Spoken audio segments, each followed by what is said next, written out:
Yes, OGIG, because it really reflects the overall tech space. A lot of volatility. But, looking at this PayPal situation versus Alphabet and Google, you still have to take into account executional excellence.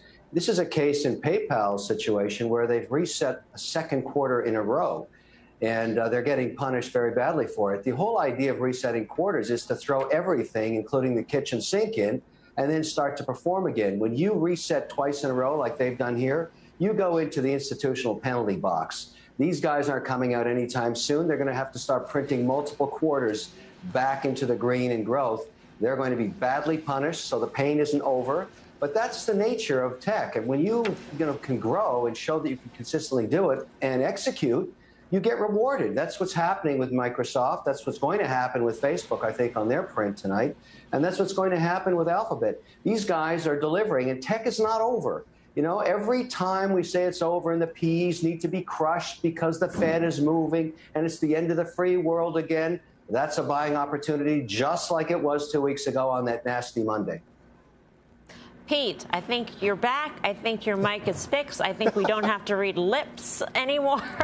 So what do you like the tech trade here? Have you been adding to your positions lately?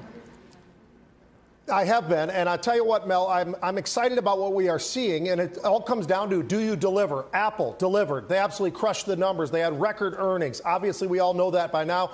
And look at the iPhone sales. I didn't expect them to be as strong as that side of it was, but I'm still impressed with all the other business models and what they've been able to do and how well they've actually executed under difficult circumstances. And then you go over to Microsoft. You're talking about a $2 trillion company that's got 20% growth on their earnings and on their revenue and different parts of the rest of the markets. And obviously, they have the cloud as well, which is doing extremely well when you look at Azure and how much they are starting to take from others out there.